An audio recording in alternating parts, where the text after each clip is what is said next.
Class 9th subject maths chapter polynomial topic factorisation. अभी तक हमने factorisation by middle term splitting किया। आज उसी कंसेप्ट के ऊपर 4 मार्क्स के क्वेश्चन है, तो इंट्रोडक्शन की जरूरत नहीं है, सीधा उस क्वेश्चन पर आते हैं। जैसे क्वेश्चन है x² 2 + 4x + 6 फैक्टराइजेशन करना है, और जनरली जब 3 टर्म्स का क्वेश्चन होता है तो सबसे पहले हम मिडिल टर्म स्प्लिटिंग का ही सोचते हैं। तो मिडिल टर्म स्प्लिटिंग तो होगी ही, लेकिन उससे पहले हम छोटा सा सीधा तरीका ये कर लें कि यहां पर पहले एलसीएम ले लेते हैं। एलसीएम इसका आ गया 2, ठीक है। तो ये हो गया x² + 8x + 12, ठीक। चलो, अब ये जो ऊपर एक्सप्रेशन हमारा आ गया, अब इसके नॉर्मल मिडिल टर्म स्प्लिटिंग कर लेते हैं।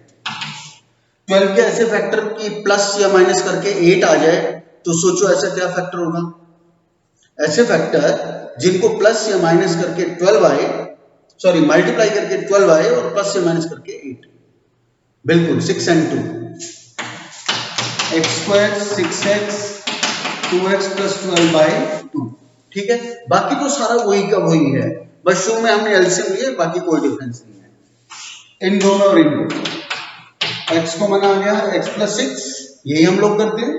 इसी का कॉमन आएगा +2, अंदर यहां से क्या बचा x प्लस यहां से क्या बचा 6 अपॉन 2, यही करते हैं मिडिल टर्म स्प्लिटिंग में। नेक्स्ट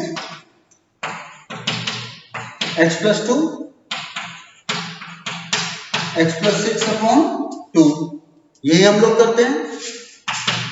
अपॉन में जो एलसीएम का 2 है वो तो वैसा हमारा कोशिश करता रहेगा, बस अब लास्ट स्टेप में इतना करना है। अपॉन में 2 है ना, इसको अलग से डिफाइन करते हैं, 1/2 into x + 2 और x + 6। 1/2 को इंटू में अलग से दिखा दो, इतना काम करना है, बाकी और कोई खास जरूरत नहीं है। तो फर्स्ट स्टेप हमें एलसीएम लेना है। एलसीएम लेने के बाद जो भी न्यूमरेटर होगा उसके एज यूजुअल जैसे मिडिल टर्म स्प्लिटिंग हम करते आ रहे हैं वैसे मिडिल टर्म स्प्लिटिंग इसके करते चलेंगे, और लास्ट में जो भी हमने एलसीएम में लिया था उसको इंटू में आगे करके दिखा दिया जाना है। इतना सा काम हमें करना है। ये क्वेश्चन 2 मार्क्स में भी आ जाता है, ये क्वेश्चन 3 मार्क्स में भी आ जाता है। एक और इसके ऊपर एग्जांपल ले लेते हैं। जैसे x² + 5x 25/4, 3 टर्म्स है। मिडिल टर्म स्प्लिटिंग सोचेंगे ही, लेकिन पहले हमें लगता है कि हमें एलसीएम ले लेना चाहिए, क्योंकि जनरली इससे पहले जितना भी हमने मिडिल टर्म स्प्लिटिंग के ऊपर क्वेश्चन किया न्यूमरेटर में ही होता था, डिनोमिनेटर कुछ होता ही नहीं था। तो ये उसी का एक्सटेंशन वैरायटी है जिसमें हम पहले एलसीएम ले लेते हैं। 4x² 20x + 25 as usual LCM हुआ, कुछ टेक्निकल नहीं है। नीचे वाले से तो कोई प्रॉब्लम है ही नहीं, ऊपर वाले के हमें as usual middle term splitting करनी है। उसके लिए हम क्या करते हैं, पहले इसको इससे मल्टीप्लाई करते हैं। 25 4 जा 100। अब 100 के ऐसे फैक्टर सोचो कि उसको प्लस या माइनस करके 20 आता हो। सोचो 100 के ऐसे फैक्टर कि प्लस या माइनस करके 20 मिले, बिल्कुल 10 into 10, 100 होता है, 10 + 10 20 होता है। 4x² 10x + 20 5/4, ठीक है। एज यूजुअल दोनों में से कॉमन, इन दोनों से क्या कॉमन आ रहा है, बिल्कुल 2x। यहां से क्या बचा 2x, और यहां से क्या बचा 5। यहां से क्या आ रहा है 5, यहां से क्या बचा 2x, और यहां से क्या बचा 5 अपॉन 4, ठीक है ना। नेक्स्ट अब क्या आ रहा है 2x + 5 upon 4, as usual step गए हैं सारे। अब क्या करें, अपॉन 4 को अलग से लिख दो, 1/4 ऑफ 2x + 5 into 2x + 5, बस इतना सा आपको करना है।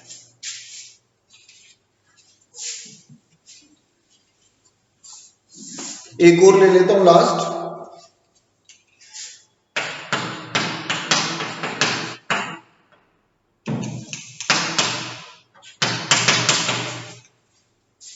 2x square minus 5x by 6 plus 1 by 12। तो क्या करें, वही एज यूजुअल एलसीएम 12, 24, 10x और प्लस 1। ठीक है, अब वही एज यूजुअल, ऊपर हमारा quadratic polynomial, middle term splitting, पहले यही से इंटू होता है, 24 हो गया, 24 बन जाए 24। अब 24 के ऐसे फैक्टर कि उनको प्लस या माइनस करके 10 आ जाए, मल्टीप्लाई करके 24 आ जाए। सोचो ऐसे फैक्टर जिनको प्लस या माइनस करके 10 आता हो और मल्टीप्लाई करके 24। बिल्कुल 12 and 2, 24 minus 12x plus 2x plus 1 by 12। बाकी एज यूजुअल तुम्हें पता ही आगे करना क्या है। ठीक है, तो ये थी आपकी 2 मार्क्स में ऐसे नहीं आता है क्वेश्चन, 3 मार्क्स में ही आता है। अब 4 मार्क्स की टाइप पर चलते हैं। 4 में भी पहले 3 मार्क्स की टाइप पर आ रहा हूं, डायरेक्टली उस पर नहीं चलेंगे।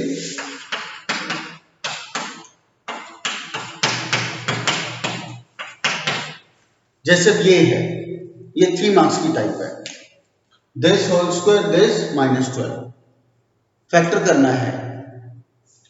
तो इस क्वेश्चन में पहले हम ये देखें हमें क्या खास नजर आ रहा है, कुछ पर्टिकुलर नजर आ रहा है तुम्हें, कुछ स्पेसिफिक, कुछ भी नजर आ रहा हो ऐसा? तो देखो हमने पर्टिकुलर, हमने स्पेसिफिकली इसमें ये देखा कि ये दोनों ब्रैकेट बिल्कुल सेम है, ये दोनों ब्रैकेट बिल्कुल सेम है। अब कॉमन तो आ नहीं सकता, अब कॉमन लेने की तो 2 बातें हैं, या तो पूरे एक्सप्रेशन में से कॉमन आ जाएगा, वो तो हो नहीं रहा है यहाँ पर, क्योंकि जो चीज इनके पास है वो इसके पास नहीं है। दूसरा, फिर 2-2 के पेयर बना के कॉमन निकालें, यहाँ टर्म ही सिर्फ 3 है तो 2-2 के पेयर तो बनेंगे कहां से, तो इस सेटिंग वाला भी काम नहीं है। तो हमने स्पेसिफिक इसमें ये देखा कि 2x माइनस 1 इसके पास भी और ये वाली टर्म के पास भी है, दोनों के पास सेम है, तो हम इसमें 2x माइनस 3 को कुछ भी एज्यूम कर लेते हैं। हम इसको एज्यूम कर लेते हैं a, put 2x minus 3 equal a। इसको x नहीं मानना क्योंकि x वेरिएबल खुद इसमें है, इसको y भी नहीं मानना क्योंकि y इसमें खुद है। x एंड y के अलावा जो मर्जी मान लो, a, u, b, जो मर्जी मान लो, जो वेरिएबल आपका एक्सप्रेशन में होगा उससे कभी एज्यूम नहीं करते, अदर देन आप कुछ भी मान सकते हो। तो ये दोनों एक्सप्रेशन सेम थे, ब्रैकेट सेम थी, मैंने उसको a एज्यूम कर लिया। तो इसको पूरा a एज्यूम कर लिया ना, तो ये क्या हो गया a स्क्वायर, ये क्या हो गया माइनस a, और वो 12, उससे कोई प्रॉब्लम थी ही नहीं। अब एज यूजुअल क्वाड्रेटिक पॉलीनोमियल आ गया, इसके मिडिल टर्म स्प्लिटिंग करते हैं। 12 के ऐसे फैक्टर की प्लस या माइनस करके 1 आ जाए, मल्टीप्लाई करके 12 आ जाए, तो क्या सोचो, बिल्कुल 4 एंड 3,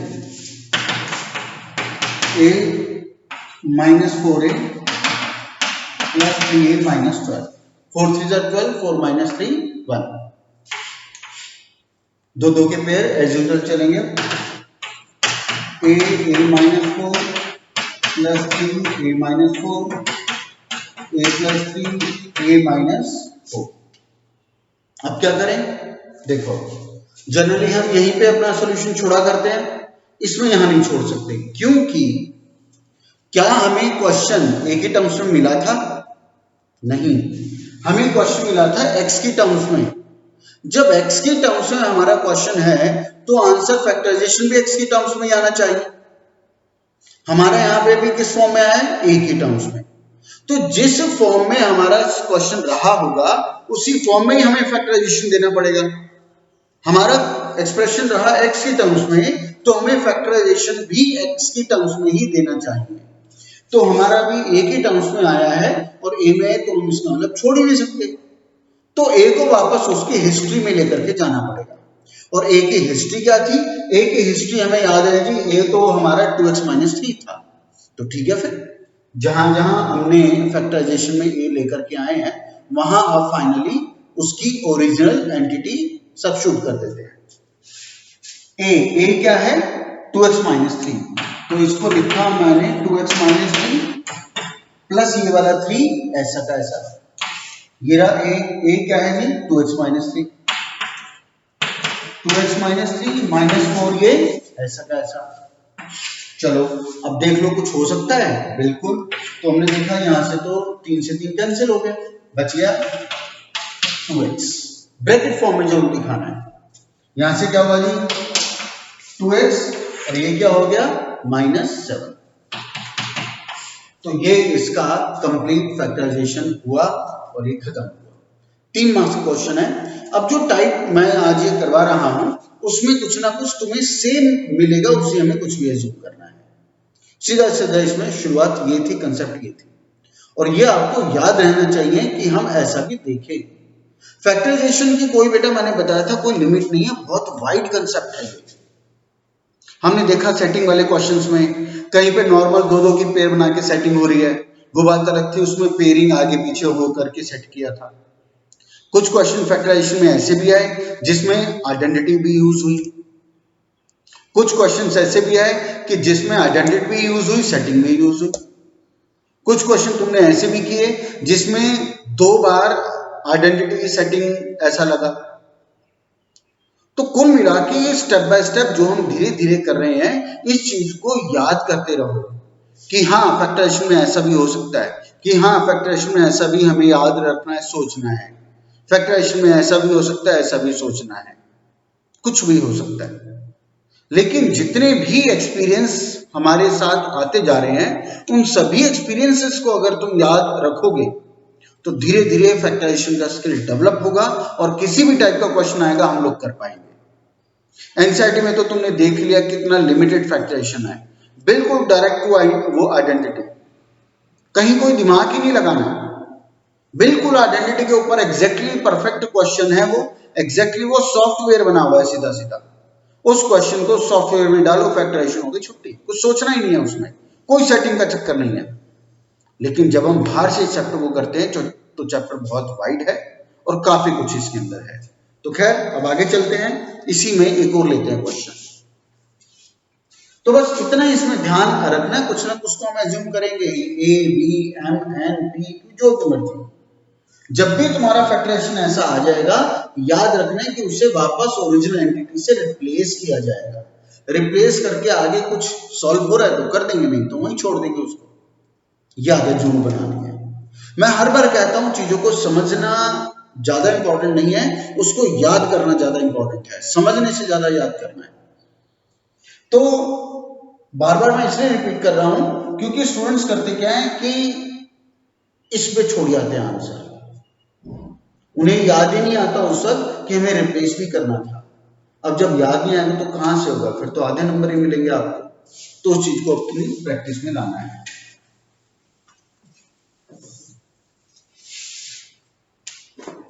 नेक्स्ट एक और ले लेते हैं क्वेश्चन, उसे पूरा टर्न नहीं करूंगा।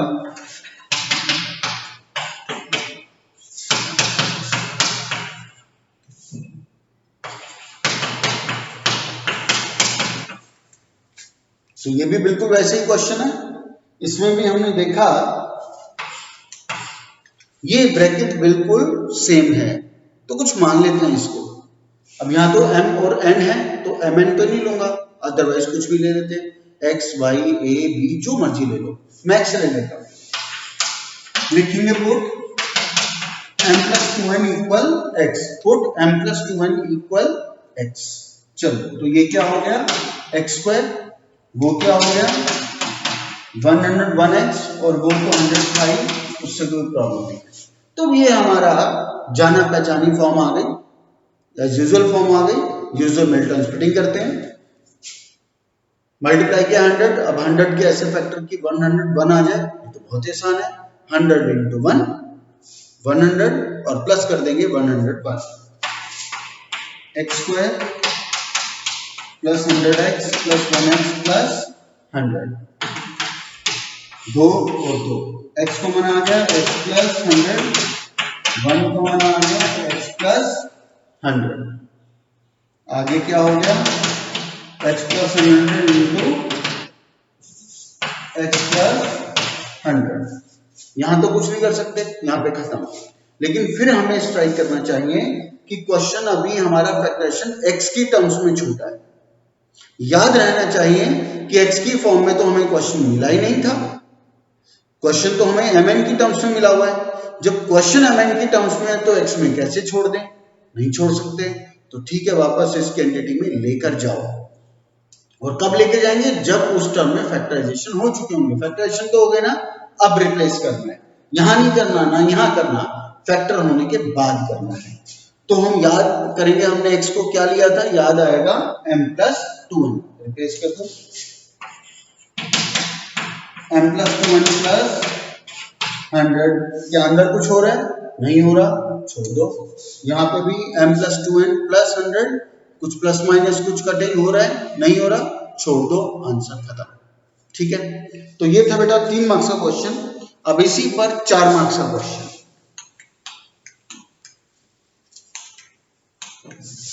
और बड़े अच्छे क्वेश्चंस हैं ये, देखोगे।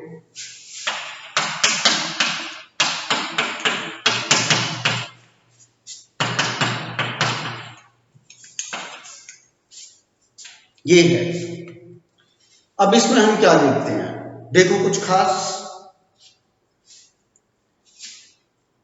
तो खैर तुमने देख ही लिया होगा, x² माइनस 2x इन दोनों ब्रैकेट्स में है।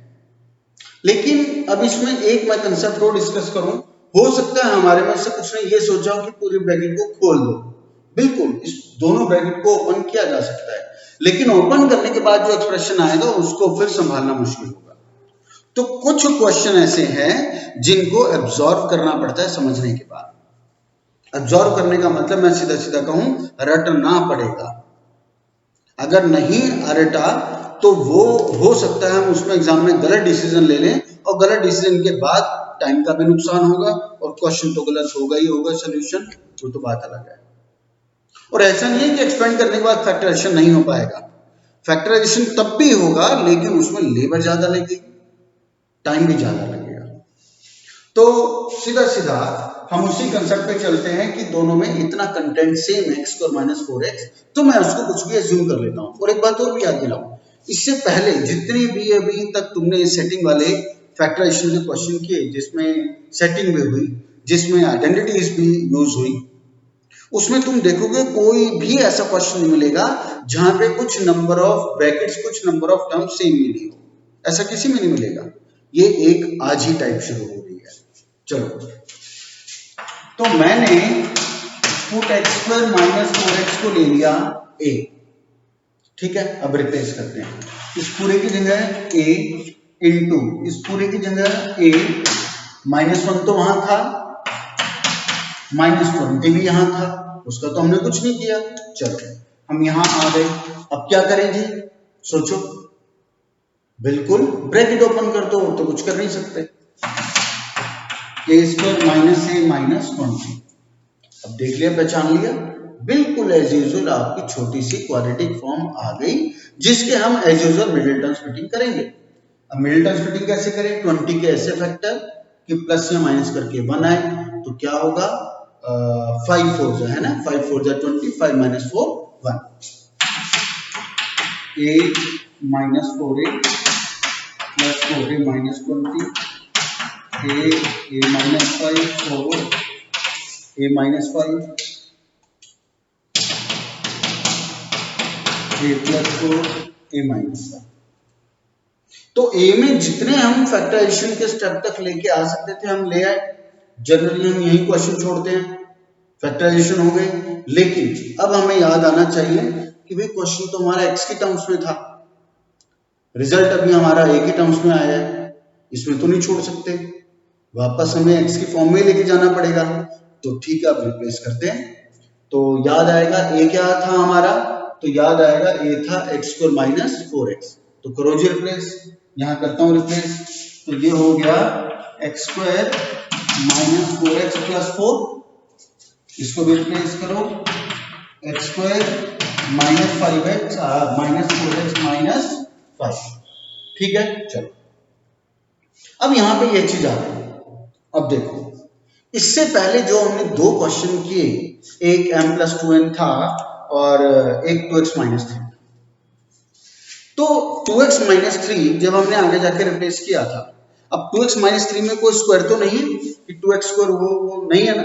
चलो ऐसे फिर मैंने नेक्स्ट लिया था m प्लस 2n, रिप्लेस भी किया था आगे उसको। अब उसमें ना तो m के ऊपर स्क्वायर है ना n के ऊपर स्क्वायर है, नहीं था ना। चलो ये फर्स्ट टाइप आई थी जिसको हमने एज्यूम किया उसके पास भी स्क्वायर है, जिसको हमने ए एज्यूम किया उसमें से एक टर्म के पास भी स्क्वायर है। इससे पहले वाले जो दो हमने क्वेश्चन किए उसमें ना x पे स्क्वायर था फर्स्ट क्वेश्चन में, नेक्स्ट क्वेश्चन ना m पर स्क्वायर था ना n पर स्क्वायर था, वो टोटली कहूं तो लीनियर फॉर्म में थे। यहां पे जिसको एज्यूम किया उसके पास खुद स्क्वायर है, खुद वो क्वाड्रेटिक फॉर्म में है। तो जब ऐसा क्वेश्चन आएगा तब वो परफेक्टली 4 नंबर का क्वेश्चन है, और तुम देखोगे भी इसमें 4 मार्क्स का क्वेश्चन भी है। ये डबल ट्रिपल क्वेश्चन पड़ता है आपका, और ये आप देखोगे ट्रिपल क्वेश्चन पड़ेगा आपका। तो हमने देखा जिसको ए एज्यूम किया था वो खुद अपने आप में क्वाड्रेटिक है, उसमें खुद स्क्वायर है, तो रिप्लेस करूंगा तब तो स्क्वायर होगा ही होगा।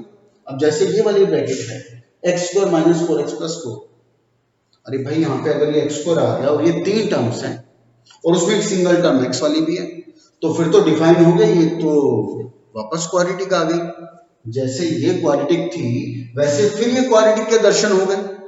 इसको भी देखो, यहाँ भी x square minus 4x minus 5, इसके पास भी स्क्वायर है, ये सिंगल x वाली टर्म भी है, कांस्टेंट भी है, तो ये भी वापस क्वाड्रेटिक आ गई। तो पहले भी क्वाड्रेटिक थी, दोबारा रिप्लेस किया तो दोबारा क्वाड्रेटिक के दर्शन हो गए, और जब दोबारा क्वाड्रेटिक के दर्शन हो गए तो इसका मतलब दोबारा मिडलटन स्प्लिटिंग होगी, दोबारा मिडलटन स्प्लिटिंग होगी। पिछले वाले दोनों क्वेश्चन में इसलिए नहीं हुई क्योंकि जो रिप्लेसमेंट थी वो खुद क्वाड्रेटिक था ही नहीं, किसी पे स्क्वायर नहीं था। ठीक है, इस बात को समझना। तो चलो अब इसको पकड़ते हैं भाई, तो इसके फैक्टर कर लेते हैं। 4 के ऐसे फैक्टर की प्लस से माइनस करके 4 है, एक ही है 2 और 2। 5 के ऐसे फैक्टर के प्लस माइनस करके 4 है, एक ही है 5 1 जा 5। तो दोनों के हमें फैक्टर करने पड़ेंगे, तो मैं इसकी शुरू करता हूं। x square minus 2x minus 2x plus 4, इसका तो कर दिया। इसका हमने क्या डिसाइड किया, 5 एंड 1, x स्क्वायर माइनस 5 और ये माइनस 5, दोनों की मिडलटन स्प्लिटिंग हो गए। चलो अब एज यूजुअल है, बस फैक्टर आपको दो दो अलग ब्रैकेट के करने हैं, फर्क कितना है, बड़ी ब्रैकेट लगाना क्योंकि अंदर भी इनकी ब्रैकेट आएगी, ये हैबिट में होना चाहिए। x कॉमन आ गया, अंदर बच गया x माइनस 2, यहां से क्या कॉमन आएगा माइनस 2, तो अंदर क्या बचा x माइनस 2, इसलिए बड़ी ब्रैकेट लगानी है क्योंकि अंदर भी छोटी है। जनरली मैं देखता हूँ स्टूडेंट फिर बड़ी ब्रैकेट यूज नहीं करते, उस गलती से बचना है, बड़ी ब्रैकेट लगेगी। और दूसरा इस टाइप की भी एरर करते हैं, यहाँ माइनस है तो यहाँ माइनस को मनाना चाहिए, पीछे वाला साइन चेंज होना चाहिए। जनरली हम कुछ स्टूडेंट्स इसमें भी गड़बड़ कर देते हैं, तो इस गलती से बचना है। चलो यहाँ भी आएगी बड़ी ब्रैकेट है ना, क्योंकि अंदर भी छोटी, पहले दो में से x, नेक्स्ट दो में से 1।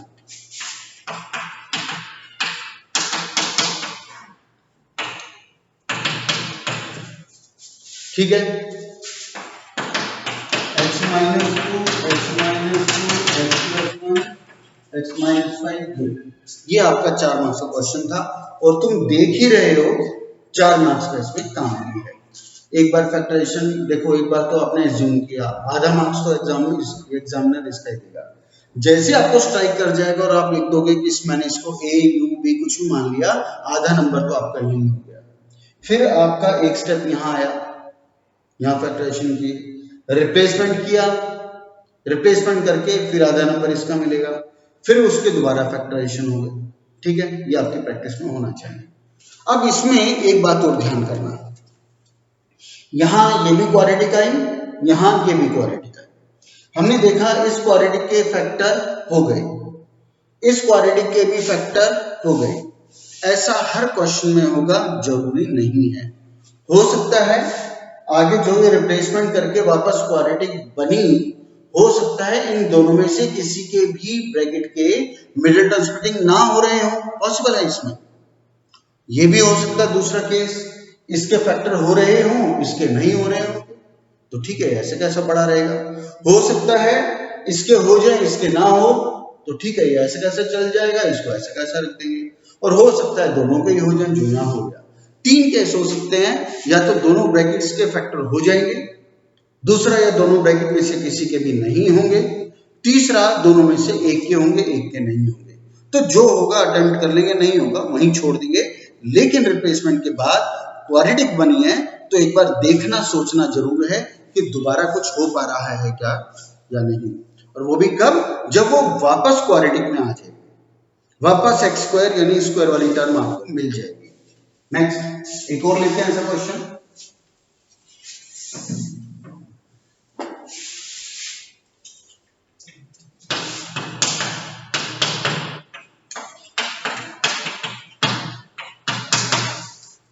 अब ये वाला है,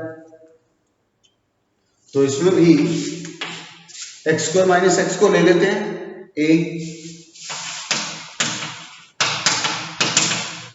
ले लिया, रिप्लेसमेंट मारो, ये हो गया A square 8a plus 12 as usual middle term splitting.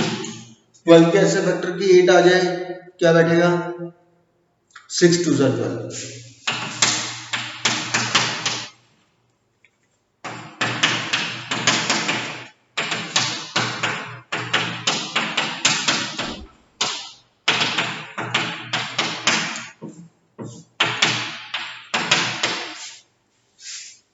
ए में फैक्टर हो सकते थे, हमने कर दिया। क्या यहां पे आंसर हमारा फाइनल हो गया? नहीं हुआ। क्यों? हमारा फैक्टराइजेशन अभी ए की टर्म्स में आया है। क्या हमें ए की टर्म्स में क्वेश्चन मिला था? नहीं, हमें क्वेश्चन मिला था एक्स की टर्म्स में। तो अब इसका मतलब इनको वापस इनकी ओरिजिनल एंटिटी में लाने का टाइम आ गया। तो ए हमने किसको लिया था? एक्स को माइनस एक्स को, तो करो replace. X square minus x minus 2,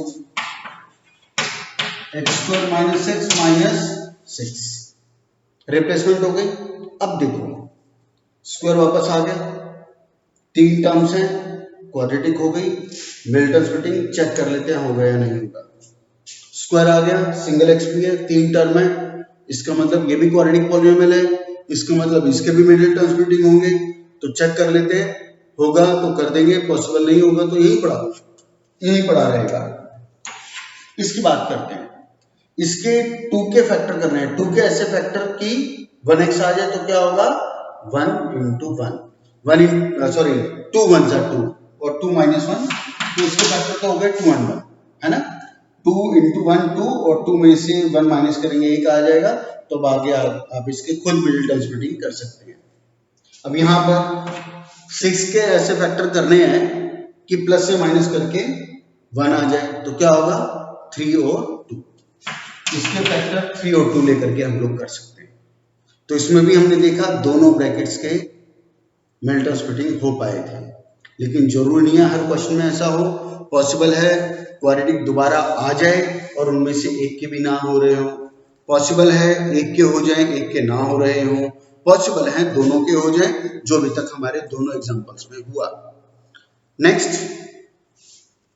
एक टाइप का और हमारा क्वेश्चन बाकी है, वो 2 मार्क्स में भी आता है, 3 मार्क्स में आता है, जनरली 2 में ही आता है, उसको और लेंगे।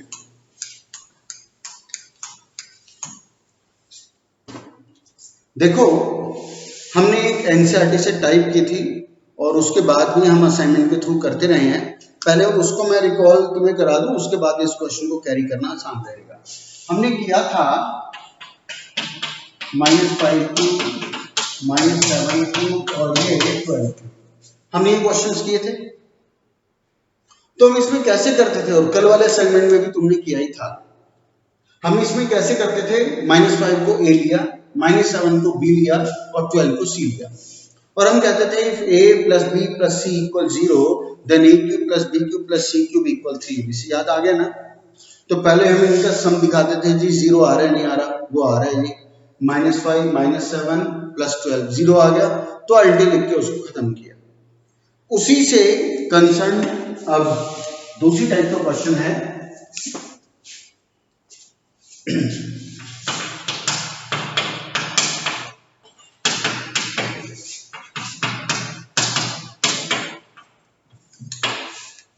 ये ठीक है, वही देखो, और ये याद कर लो, जब भी सिर्फ 3 क्यूब होंगे और कुछ नहीं होगा, चौथी टर्म नहीं होगी, अगर 3 क्यूब्स हैं तो वो इसी आइडेंटिटी के ऊपर बेस्ड क्वेश्चन है कि if a plus b plus c 0 then a cube plus b cube plus c cube equal 3abc। तो ये 3 टर्म्स हैं, तीनों के ऊपर क्यूब है, वही एनसीईआरटी के न्यूमेरिकल क्वेश्चन के ऊपर बेस्ड है, बस वो न्यूमेरिकल था, यहाँ वेरिएबल फॉर्म में है। तो ये मेरा a हो गया, ये मेरा b हो गया, ये मेरा c हो गया। तो फॉर्मेट रहेगा लिखने का वही, फॉर्मेट में कोई चेंज नहीं होगा। आप लिखोगे since a plus b plus c, a क्या है p माइनस q, b क्या है q माइनस r, c क्या है r माइनस p। अब देखते हैं क्या ये सारे जीरो हो रहे हैं, प्लस p माइनस p खत्म, माइनस r प्लस r खत्म, प्लस q माइनस q खत्म, क्या आ गया जीरो आ गया, कंडीशन पूरी हो गई। कंडीशन कहती है अगर a plus b plus c sum zero है, हाँ जी है, तो क्या होगा, तो आइडेंटिटी कहती है this implies a cube plus b cube plus c cube equal 3abc होता है।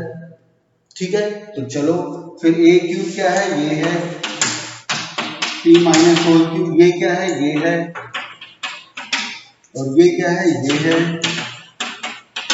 इक्वल ये सब क्या होता है 3abc। तो 3 इंटू a क्या है p माइनस q,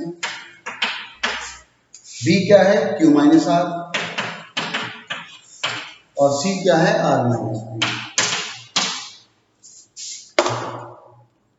वहां क्योंकि न्यूमेरिकल क्वेश्चन होते हैं 7 इंटू 5 इंटू 12 तो मल्टीप्लाई भी कर लेते हैं क्योंकि न्यूमेरिकल नंबर्स हैं। यहां पर फैक्टराइजेशन करना है तो यहाँ ब्रैकेट नहीं खोलनी, ये फैक्टराइजेशन फॉर्म यही है, ब्रैकेट खोल दोगे इन सबको मल्टीप्लाई करवा दोगे आपस में तो वो तो एक्सपेंशन हो जाएगा, एक्सपेंशन नहीं करना, फैक्टराइजेशन ही करना था और वो हमारा हो गया। तो बिल्कुल उसी फॉर्मेट पे है, एक भी लाइन चेंज नहीं होनी चाहिए।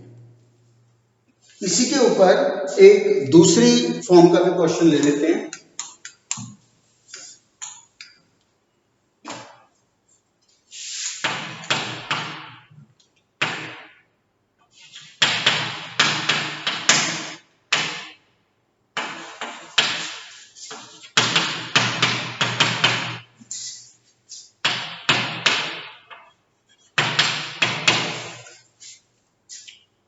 तीन क्यूब तो इसके पास भी है, लेकिन यहां पे थोड़ा सा एक्सपोनेंशियल की प्रॉपर्टी लग जाएगी। क्या, ये दोनों बेस ये और ये मल्टीप्लिकेशन में, लेकिन इनकी पावर आपस में सेम है। और एक्सपोनेंशियल का रूल है कि जब बेसिस मल्टीप्लिकेशन में हो लेकिन पावर सेम हो, तो प्रिंसिपल क्या है उसका, रूल क्या एक्सपोनेंशियल का, कि पावर कॉमन आ जाती है। याद आ गया, जब बेसिस मल्टीप्लिकेशन में हो और पावर सेम हो तो पावर को कॉमन निकाला जा सकता है। तो वो काम करते हैं, x into y minus z whole cube, power common निकाल लिया। यहाँ पे भी बेसिस मल्टीप्लिकेशन में है y इंटू बेस और पावर सेम है तो क्या एक्शन होगा, पावर कॉमन निकाल लेते हैं, y into Z minus x whole cube plus x minus Y whole cube, power common आ गई। चलो एक्सपोनेंट का रूल पूरा हुआ। अब क्या करेंगे, ले जाओ इसको अंदर, x को ले जाओ अंदर, y को ले जाओ अंदर, z को, और क्या कर सकते हैं उसका, तो काम करते हैं, x Y minus x z whole cube, y Z minus y x whole cube, z x minus z y whole cube. ठीक है, अब क्या करें, अब ये हमारा एज यूजुअल वही टाइप आगे जो भी हमने की है, if a plus b plus c equal 0, a कौन है ये, b कौन है ये, और c कौन है ये। Now taking a plus b plus c, a क्या है x y x Z, plus b क्या है y z y x, plus c क्या है जेड एक्स जेड वाई। अब सम देखते हैं, जीरो आ रहा है क्या, plus X Y minus X Y पास, minus x Z plus X Z पास, Y Z minus Y Z zero, success हो गया, जीरो आ गया। और वैसे भी तीन टर्म्स अगर होगी क्यूब वाली, सिर्फ तीन टर्म्स, फोर्थ टर्म कोई नहीं होगी, तो 100% वो जीरो आएगा ही आएगा सम। अगर सम जीरो नहीं आ रहा तो क्वेश्चन में गलती नहीं है, वो मैंने गलती की है, इसका मतलब मैंने उसको रिकॉग्नाइज करने में, आइडेंटिफाई करने में गलती की है। चलो सम 0 आ गया, तो कंसेप्ट कहती है देन क्या होगा, A cube plus B cube plus C cube equal 3abc लिखेंगे। Then A cube plus A cube plus C cube equal 3a b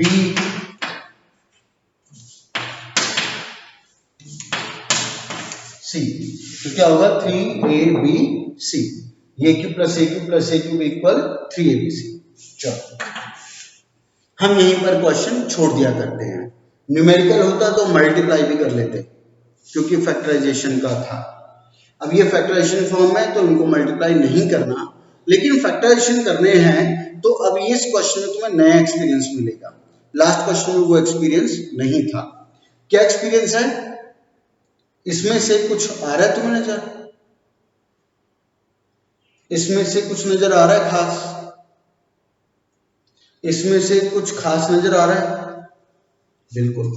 इसमें से x कॉमन आ रहा है, इसमें से y कॉमन आ रहा है, इसमें से z कॉमन आ रहा है। निकालते हैं। यहां से x कॉमन आ गया, यहां से y कॉमन आ गया, यहां से z कॉमन आ गया। आ गया। अब क्या करें? अब जरा इनकी ग्रुपिंग कर देते हैं। मल्टीप्लिकेशन में तो है 3xyz इंटू ये ब्रैकेट इंटू ये ब्रैकेट इंटू ये ब्रैकेट, ये आपका आंसर हो गया। मल्टीप्लिकेशन का मतलब यही है।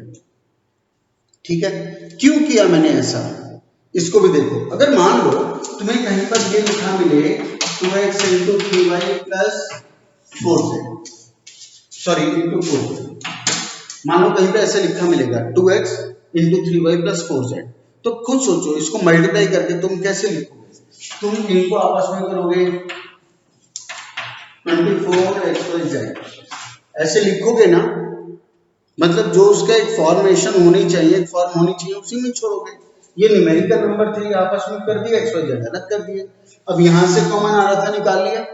अब जो ब्रैकेट थी उसको एक सीरीज में लिखोगे, जो नंबर्स इंडिपेंडेंट है उनको एक सीरीज में लिखोगे, तभी फैक्टराइजेशन कंप्लीट होता है। तो अब आइडेंटिटी हमारी, if a plus b plus c equal 0 then a cube plus b cube plus c cube equal 3abc। एक तो ये कब एप्लीकेबल होगी, ये हमें याद रहे, जब तीन टर्म्स हो और तीनों क्यूब वाली हो, फोर्थ टर्म कोई भी ना हो। जब तीन टर्म्स हो, तीनों के ऊपर क्यूब हो, फोर्थ टर्म कोई भी ना हो, तो 100% वो इसी आइडेंटिटी के ऊपर बेस्ड है, इसी प्रॉपर्टी के ऊपर बेस्ड है। If a plus b plus c 0 then a cube plus b cube plus c cube equal 3abc। Number 1। Number 2, इस पर तीन टाइप के क्वेश्चन होते हैं। एक जो हमने एनसीईआरटी से किया, numerical question, -5 cube plus -7 cube plus 12 cube, NCERT की लास्ट एक्सरसाइज का थर्ड लास्ट क्वेश्चन है। दूसरा आज हमने रेफरेंस बुक से किया। एक जो पहले था x minus Y whole cube, y minus z whole cube, z minus x whole cube, उसी के ऊपर बेस। तीसरी ये वाली टाइप कि जहां पे क्यूब ऐसे अलग अलग होंगे, एक बाहर भी होगा, एक पूरा भी होगा, एक बाहर भी होगा, एक पूरा भी होगा, एक बाहर भी होगा, एक पूरा भी होगा। तो उसमें क्या करना होगा, पहले एक्सपोनेंशियल की प्रॉपर्टी से इनके अपने अपने क्यूब बाहर निकाल के मल्टीप्लाई करके तब आगे बढ़ोगे, और फाइनली आगे जाके उसको वापस कॉमन निकालना है। मतलब यहाँ पे हमने क्या किया था, इन x को, y को, z को अंदर लेके गए थे ब्रैकेट में। यहां आकर के जब फैक्टराइजेशन पूरे हो गए, जो कॉमन जो अंदर डाले गए the variable x y z, उनको वापस बाहर निकाल दिया गया। तो तीन टाइप के क्वेश्चन हैं, और इन तीनों टाइप में दो टाइप के इंपॉर्टेंट क्वेश्चन ज्यादा माने जाते हैं। एक तो न्यूमेरिकल क्वेश्चन जो हमने एनसीईआरटी में से भी किया, और एक ये वाली टाइप का क्वेश्चन वेरिएबल चेंज कर देगा, कंसेप्ट चेंज रहेगी। बीच वाला जो मैंने एक फॉर्म कराई थी, वो वाला क्वेश्चन बहुत ही रेयर पूछा आता है, या तो न्यूमेरिकल या ऐसे वाला। और इन दोनों में भी अगर मैं इंपॉर्टेंस बताऊं, फ्रीक्वेंसी बताऊं, तो इन दोनों में फ्रीक्वेंसी ज्यादा आने की ये होती है 3 मार्क्स का क्वेश्चन आता है। ये 3 में आएगा, ये 4 में भी आ जाएगा, 4 में भी दे देते हैं इसको, 4 के इक्विवेलेंट काम भी है इसमें। तो खैर आज टोटल 3-4 टाइप के क्वेश्चन हुए। इन सभी क्वेश्चंस को तुम आज ही पूरा करके मुझे भेजोगे। ऐसे सभी स्टूडेंट जिनके एक ही टर्म में सारे आंसर सही आ जाते हैं, मतलब जो 3 कैटेगरी वाली लिस्ट में आ जाते हैं, गुड परफॉर्मेंस, आउटस्टैंडिंग परफॉर्मेंस या एक्सीलेंट परफॉर्मेंस, वो ये सभी क्वेश्चन एक एक बार कर लेंगे, काफी है। लेकिन जिनका अभी तक इस लिस्ट में नाम नहीं आ पा रहा है, मतलब जिनके एक या एक से ज्यादा क्वेश्चंस गलत हो जाते हैं या वो अटेम्प्ट नहीं कर पाते हैं, उन्हें इन क्वेश्चंस को कम से कम 2 बार करना है और 2 बार करके ही मेरे पास भेजो।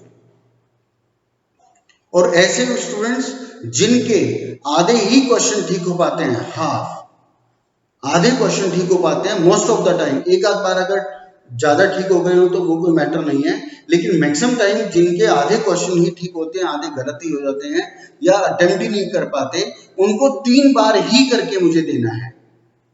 तो ये आज रात तक तुम लोग करके दो और धीरे धीरे और इसका स्कोप आपका आगे बढ़ेगा। धन्यवाद।